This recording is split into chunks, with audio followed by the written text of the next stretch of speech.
Hello and welcome to another Blu-ray review. This time I'm going to be looking at a single film from a 4-film collection, and it is Horrible History. 4 historical epics by Chang Cheh. Or was it Chang Cheh? Yeah, I need to work on the pronunciation of that. We'll go with Chang Cheh for now.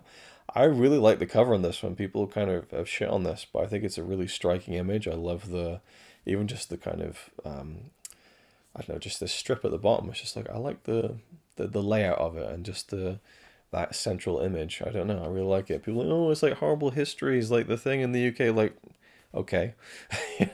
I haven't seen all 4 films, but for me, I think it's a really cool kind of evocative cover. But the first one we're going to look at is I think as far as I'm aware, the way that the films are presented in the set is in reverse chronological order.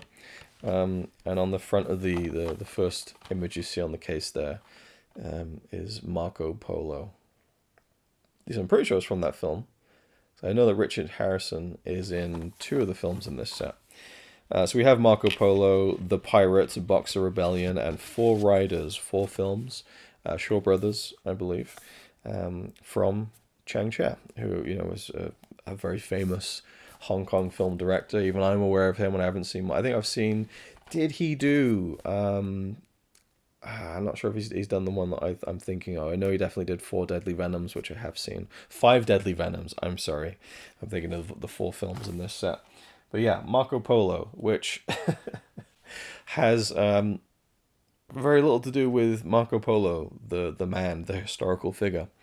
And I'm wondering, because I'm going to kind of review these one at a time, and then we'll kind of have a look at the overall set and the special features and everything at the end. But I'm wondering if Marco Polo is really the most significant film in the set, and that's why they put it first, so to speak. Like, it's the first one listed on the front. It's the first one there on the first disc, of the 2-disc set. But even the booklet kind of has... on the front there, front and back, we got images from the film Marco Polo. Anyway, I believe because again, I haven't seen the other film that Richard Harrison's in, but I'm pretty sure this is from Marco Polo. Anyway, so directed by Chang Cheh. It should say, I'm hoping it doesn't say the year of release on the inside. Man, let's see on the back. 1972 to 1976. That's going to bug me. I'm going to look that up. Okay, so let's look at this. So if we look at the films as presented on the front of this cover, right, so we got, let me see, 4 Riders. The last one in the set is from 1972. Marco Polo is from 1975. And I think Boxer Rebellion is from 1976. Pirates from 1970. It's just all over the place. I don't know what they were thinking with the again, maybe Marco Polo is just the best film on the set, so they pushed that to the front. I don't know. let's talk about it briefly. So again, I'm not going to go into super depth with this one because it's not this great sweeping epic, even though it's billed as these 4 historical epics. I had a really interesting ride with this film. I wasn't really sure what to expect with it. And we have Richard Harrison, this I think he's American actor, coming in to play Marco Polo, who of course ventured from Venice to kind of through to East Asia, into China.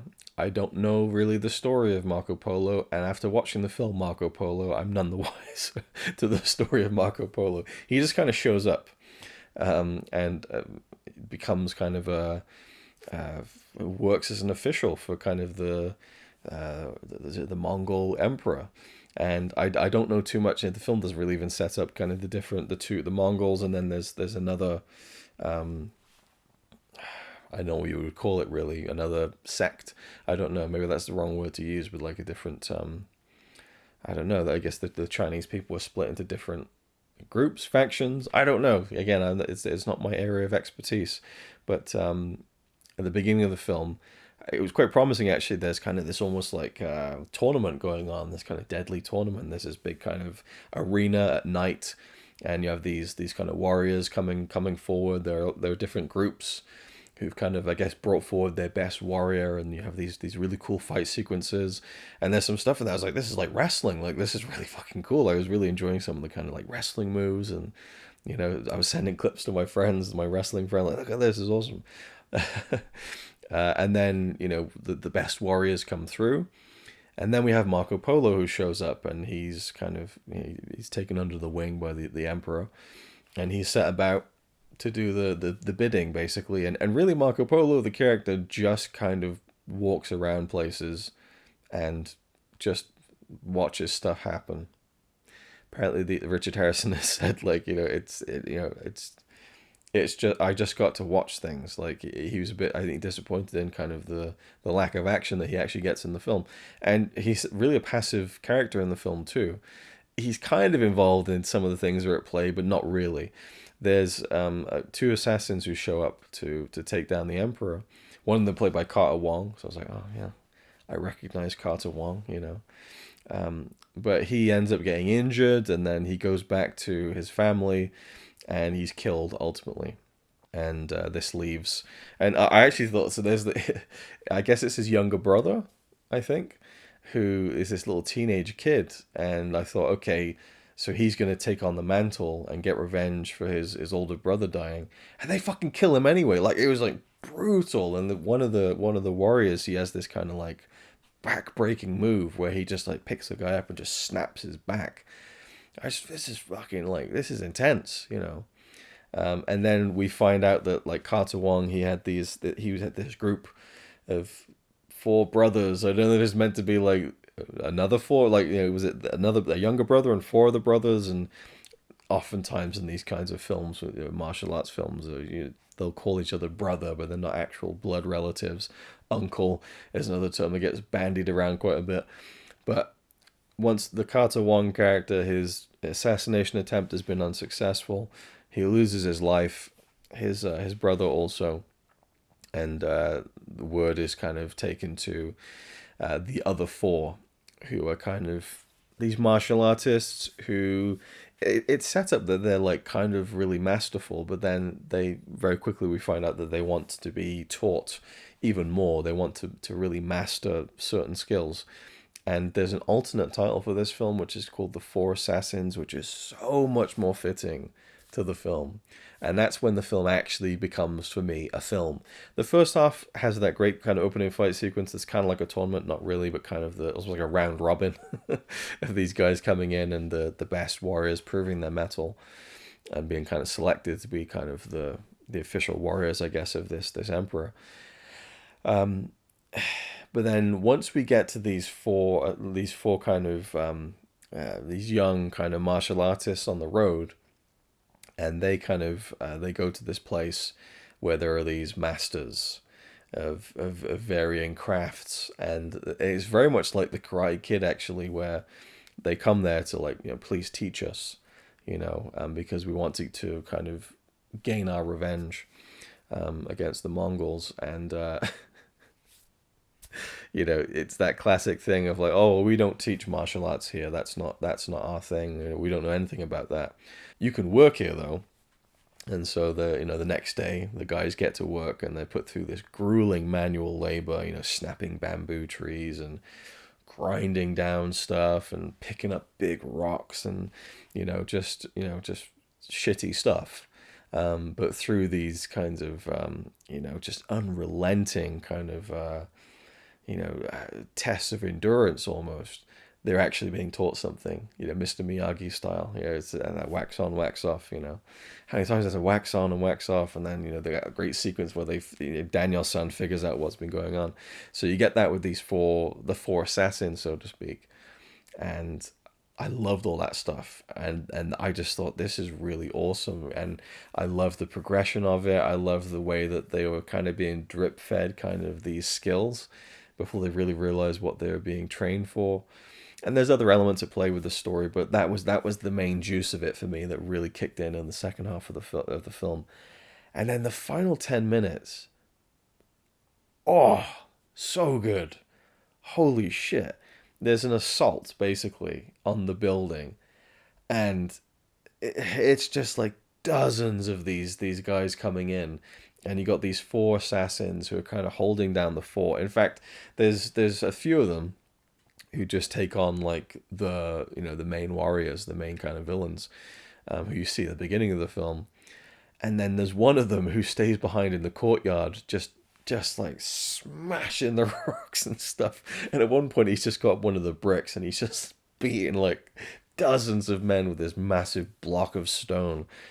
I was just like, what is going on? Like this, the choreography, the chaos, this whole building that comes down on top of everyone. I'm like, this is nuts. And all the things that you've seen them train throughout the film, or the second half of the film, they come into play, and there's just some great fight sequences. And I wasn't actually aware of the fact that this film actually stars is one of the villainous warriors, Lung Gayan, Beardy, who I really enjoyed in Miracle Fighters. Obviously, he's made up to look very old in that film, so I guess that's why I didn't quite recognize him, looking fairly younger in this one at 1975. Yeah, I mean, it reaches its conclusion. There's a big fight at the end. This isn't a remarkable film for me, but I loved the second half of it, and so I feel like I'd almost want to go back and just watch the second half of it again. But there's certain choreography here at play where you have one of the four assassins against like 10 people in the same frame, and there's like spears everywhere, and he's just blocking it all with his arms or something like that. And there's that kind of thing where in, my favorite film, Star Wars The Last Jedi, my favorite live action film, the big sequence with Rey and Kylo Ren in the throne room, and all the Praetorian guards come in, and it's this synchronized moment where they're both working together in tandem to fight these 8 guards off at the same time.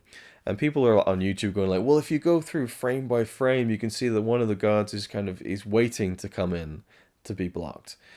And that kind of stuff is just like, it just drains the fun out of cinema. You know what I mean? It's just like, what the fuck you like, and you could probably find that in this film, but it's the wonder of it. It's the like, holy shit, look, he just blocked 10 people at once. They're firing arrows, and he's like, he's fighting them off like it's nothing. There's this ability that can be learned, where your body is like protected against weapons. This like ridiculous, fantastical skill that nevertheless is so fun to watch on screen. And so they're kind of leveling up their skills, but it's just fun, and it's just exciting. And I really just loved the 1 man versus 20 kind of choreography that was going on. It just felt so intricate and so impressive. So that's pretty much the film. Again, Marco Polo has very little to do in the film but be there and just stand around, and we have a big kind of climactic fight sequence which was just incredible. I did listen to the commentary on this with Mike Leader and Arna Venema, and I really enjoyed getting to learn actual like history of Marco Polo. Like you actually get to kind of learn, and Arna talks about that kind of what he actually did and his time in China, that sort of thing, and what he did in China. So, what I didn't get from the film, which I was hoping, which is just even a little bit of actual information about what Marco Polo did or his story, you get in the commentary from Arna, which is really cool. And they talk about the actors involved and their histories and stuff. Gordon Liu is also in the film as one of the warriors. Alexander Fu Sheng is kind of the more likable of the 4 assassins, the one that really jumps off the screen for me. And they talk about him. He actually died fairly young. And it's one of those kind of what if stories, like would he have been like the next Jackie Chan and stuff. And I could see it in the way that he performed and kind of the aura that he had about himself. Very playful, fun, and very adept at the physical side of things too. So I enjoyed hearing about his story and who he was, but not so much that he kind of died very young. It's kind of sad. Philip Kwok, I really enjoyed him in the film, and I felt like I'd seen him before. Like I knew you, and they mentioned that he is the villain in Hard Boiled, the guy in the hospital. And I just thought, of course, like I knew he just has a distinctive face, and obviously he's a lot younger than he was in Hard Boiled, but it was cool to learn about Philip Kwok and his kind of story and who he was and all the things that he's done, to learn about Richard Harrison and his kind of, dipping his toes into the Hong Kong film world and all of that, all the background of that story. So I'm just looking at the cast list, really. Yeah, so I really enjoyed the commentary. It's a great banter as usual from those two guys, and fun to hear them just reacting to some of the stuff in that final fight sequence. Like Mike saying like, I don't think that wall was meant to like collapse as much as it did because it looks really like sketchy and stuff. But yeah, and I love there's another ability that's like the palm kind of like leaves a burning imprint, like it's this deadly like palm strike, which reminded me of, I think, Five Fingers of Death. Chinese boxer, is it? Haven't seen that in a long time. Few years anyway. That's in the first short scope set. I'm sure there's something to do with like a kind of, anyway. I'm spiraling now, but Marco Polo, I enjoyed it. Nothing special, but the back half of it was fucking great, and that last fight sequence, I definitely want to go back to just that, just to see that final fight sequence. But I really loved I wish the whole film was just about the four assassins and seeing them, maybe down on their luck on the road, and then finally they meet the kind of masters who are going to teach them in subtle ways, in Mr. Miyagi ways, these special abilities that they'll need to kind of fight off just endless waves of like enemies. It reminded me also of the Matrix Reloaded with all the Agent Smiths, just an endless amount of bad guys coming in and just one guy taking on almost all of them. Super fun. Anyway, thanks for watching. Hope you enjoyed, and I'll see you in the next one. I will come back with The Pirate, which is the next film in the set, and I think chronologically not in the right spot. But there you go. Nice transfer too. Film looked very good, and who can argue with that? It's just great to see some of these like obscure films that I don't know if you can use that word. Is obscura a word? I don't know. The more obscure kind of films that obviously I haven't heard of almost any of these films, the Hong Kong stuff, but yeah, I like the deep cuts. What can I say? And is this a beloved film? I don't think so, but I really do. I was so impressed by that final 10 minutes was fucking great, man. So well worth it just for that. Thank you for watching, and I'll see you in the next one.